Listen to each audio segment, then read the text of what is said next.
Bonjour tout le monde, ravi de vous revoir. Donc aujourd'hui, on va continuer et on va parler de Archicad MOP.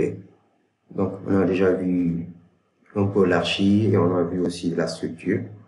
Donc là, on va parler de la partie MOP, c'est-à-dire MOP, c'est tout ce qui est l'eau technique. Donc nous, on va surtout se concentrer sur la partie plomberie. On va parler seulement de plomberie. Et pour cette séance, je vais vous expliquer à peu près comment on crée les éléments de plomberie, les éléments de raccordement, donc tuyaux, gouttes, culottes, etc. Donc, surtout ça, parce que la version d'Archicad a un peu évolué. Avant, on avait un outil de routage qui était assez simple.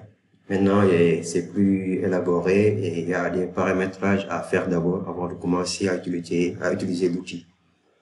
Donc, c'est ces paramètres-là que je vais vous montrer très sommairement et après, vous pouvez approfondir de votre côté. Donc, toujours avant tout, quand on commence à travailler sur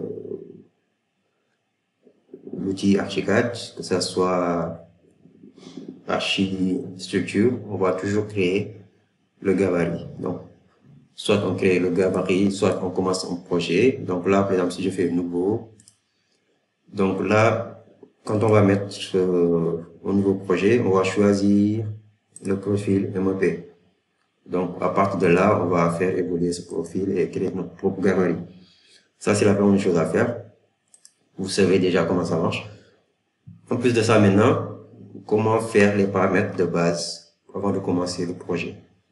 Donc, première chose à faire, quand vous allez commencer votre projet, vous allez toujours créer les systèmes MOP.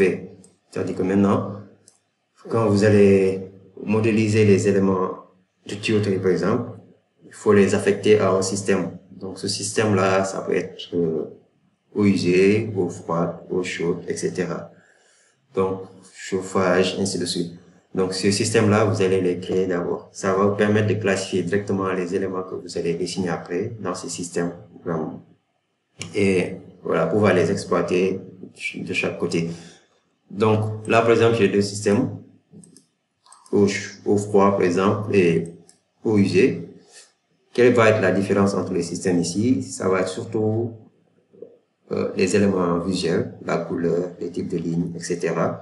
Et aussi, il faut l'utiliser avec quel outil.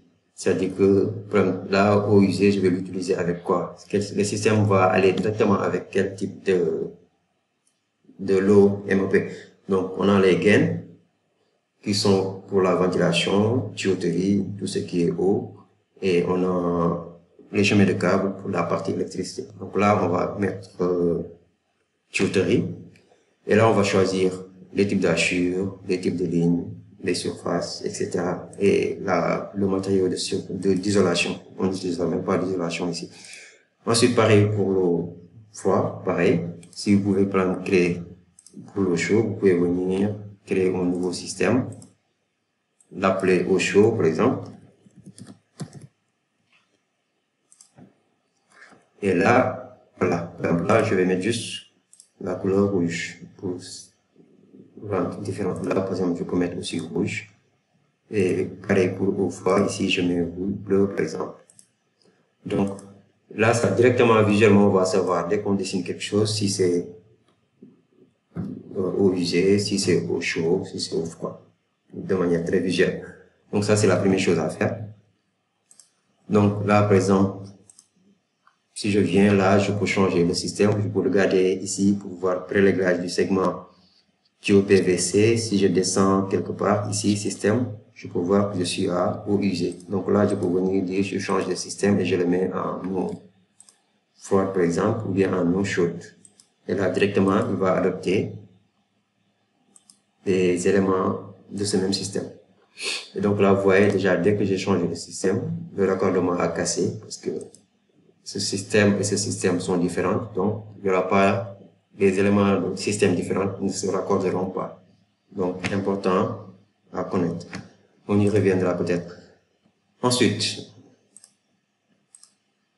autre chose importante, quand vous avez créé les systèmes, vous allez venir maintenant paramétrer vos éléments de routage. C'est-à-dire que vos éléments de routage, ce sont les gouttes, les branchements des systèmes en T, les culottes, etc., les réductions et même les tuyaux, c'est-à-dire que les segments du tuyau.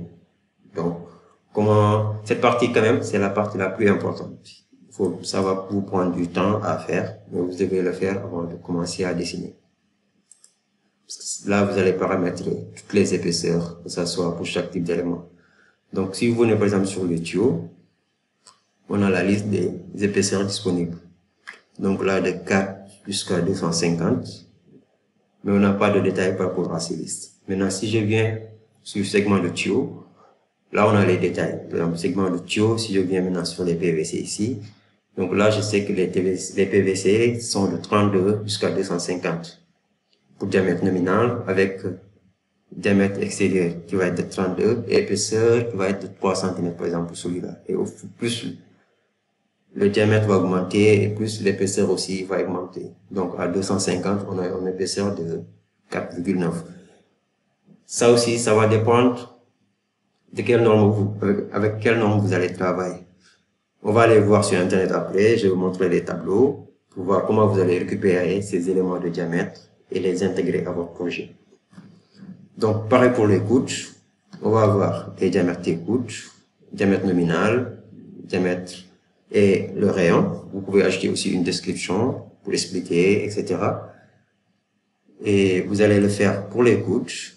Toujours, à chaque fois, si vous venez, vous créez d'abord le groupe et là, vous paramétrez. Donc là, pour les coudes, je viens là, je mets les paramètres. Donc pareil, vous allez voir que les rayons vont changer. Ces rayons-là, c'est pas par ça. Donc, selon le diamètre du tuyau, le coude va s'adapter à ce diamètre et son rayon de courbe aussi va être plus grand, plus le diamètre est grand.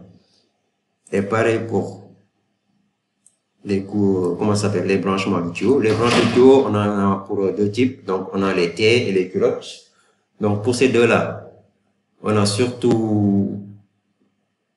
aura pour chaque type de diamètre, selon la sortie, c'est-à-dire que si on a une culotte, par exemple, qui a une entrée à 110 et une sortie à 110 et une autre sortie à 90, par exemple.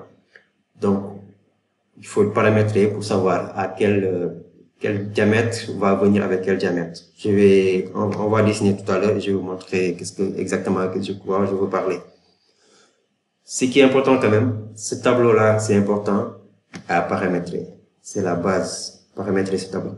Maintenant, toutes ces informations qui sont là, comment est-ce qu'on les obtient? C'est simple. Vous allez sur Internet, vous allez sur les concessionnaires et vous recherchez les diamètres des tuyaux par rapport qui sont normalisés, en fait, les diamètres normalisés. Donc là, si je viens sur, par exemple, ce fichier-là, donc c'est des fiches techniques, vous allez voir qu'on a les différents types de gamme de produits. Toujours vérifier qu'ils sont normés, comme là, la norme NFEN 1329, etc. Donc, vérifier qu'ils sont normés. Il faut toujours travailler avec des diamètres normés. On a les différents types de culottes. Par exemple, là, on a les culottes de 32. Mais là, on n'a pas toujours le détail. Parce que ces culottes-là de 32, 45, par exemple, c'est l'angle, mais les diamètres, là, on a 3 bouches. Donc, ces 3 bouches peuvent être différentes. Par exemple, la culotte, celle-là peut être plus grande ou plus petite du moins par rapport à celle-là. Donc, dans ces cas-là, qu'est-ce qu'il faut faire? Il faut chercher des tableaux plus détaillés qui vont vous donner des dimensions plus détaillées. Donc, toujours vérifier la norme NF des tuyaux quand vous allez faire ces paramètres. Et là, par exemple, si on vient là, on a ces tableaux qui sont là. Donc, c'est ces tableaux-là qui vont permettre de renseigner votre tableau sur Archicad. Donc, ces tableaux-là, vous allez venir, par exemple, sur les culottes. Et là, vous allez, par exemple, pour des culottes de diamètre 32, on a ce type. Des culottes pour ce diamètre-là, on a ce type. Donc, ce tableau-là, c'est ça que vous allez utiliser, en fait, ces renseignements-là. Comme là, si j'ai du 110, voici les dimensions que je vais renseigner. Si je monte un peu, par exemple là, si j'ai du 50, voici le diamètre H qui est là. la hauteur, le diamètre D1, D2, etc. Donc, par exemple là, 50-40, donc on a le diamètre D qui va être différent du diamètre D2, par exemple. Et quand vous allez faire tous ces paramètres-là, vous le faites une fois et c'est fini. Maintenant, vous pouvez venir commencer à travailler avec les outils de routage. Donc là, je vais faire très simple. Je vais venir sur le tuyau PVC. Là, mes paramètres, je vais prendre ici, par exemple, évacuation. Diamètre, je vais prendre par exemple 100. Type EVAC, culotte aussi, type EVAC. On va toujours mettre le même type pour tous les sous-éléments et le système pour user. Et là, je fais déjà une première ligne.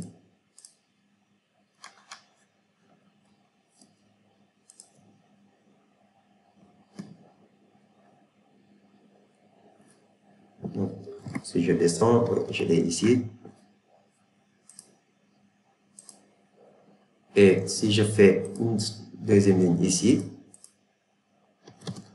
donc là, il a créé une culotte directement là. Donc cette culotte-là va reprendre directement les dimensions de ce tuyau et de ce tuyau. Qu'est-ce qui va se passer maintenant si je change les dimensions de l'un de ces tuyaux-là? Par exemple, là, je vais aller à 110 par exemple. Donc vous voyez, il va directement venir s'adapter. Donc celui-là, il est à 100, celui-là, il est à 100, et celui-là, il est à 110. Donc, si je viens, je vais mettre celui-là un peu plus petit, à 50. Vous voyez, donc, le diamètre change, mais celui-là ne change pas. Pourquoi? Simplement, il faut vérifier si on a un paramètre, une culotte qui a une sortie de 100 et de 50. Donc, c'est surtout ça qui va être la chose à faire. Par exemple, là, à 90, on va voir, ça ne change pas aussi. Donc, par exemple, là, je vais venir faire un tuyau de 110. Là, je reviens sur mes paramètres. Et je vais vérifier mes tuyaux. Et là, je viens sur 110. Donc, je sais qu'à 110, je n'ai pas d'autres possibilités. Par exemple, à 75, par exemple, j'ai trois possibilités. Une possibilité de 40, de 50 et de 75. Donc, si je fais celui-là à 75, par exemple, et qu'ensuite, pareil, je viens mettre une culotte comme ça. Donc, celle-là, maintenant, je dis que celui-là, au lieu de 75, je vais le mettre à 50. Donc, vous voyez, il s'adapte directement parce que je l'ai déjà paramétré. Donc, si je viens aussi, je change encore, je le mets à 40. Ouais, il continue à diminuer. Mais, par exemple, là, si je vais à 32, là, il n'y a pas de culotte avec une sortie de 32. Donc, qu'est-ce qu'il va mettre? Directement au réducteur. Donc, il va mettre au réducteur pour m'adapter à ce diamètre. Donc, c'est ça la différence quand vous faites un paramètre. Si vous avez bien fait le paramètre, tout ça va être automatisé et vous n'aurez pas ces problèmes-là, comme par exemple on l'a ici. Donc là, par exemple, si je change, parce que j'ai pas mis toutes les dimensions qu'il faut, donc vous voyez, chaque fois, il va juste maintenir ce diamètre-là, et ça, c'est pas correct comme résultat. Donc, c'est surtout ça que je voulais que vous soyez, comment dire, que vous vous rendez compte de ça. Donc, toujours mettre les paramètres qu'il faut avant de commencer à faire un système MOP. Donc, c'est un travail à faire. Si vous l'avez fini, maintenant, voilà, vous pouvez venir maintenant faire votre travail de dimensionnement et votre travail de routage. Et directement, vous allez essayer. Vous pouvez commencer à poser vos canalisations, ainsi de suite. Donc là, par exemple, vous voyez, c'est le même problème qu'on a ici. Ce diamètre-là est trop petit et cette culotte n'est pas bien paramétrée pour prendre en compte celui-là. Donc, c'était juste cela pour une première séance sur MOP. Et voilà. Donc, déjà, vous pouvez commencer à faire des recherches sur ces tableaux-là. faire les paramètres et les poser. Si vous avez des questions, vous pouvez toujours me revenir. Et après, on va avancer sur l'autre partie. Ok, merci beaucoup. Allez.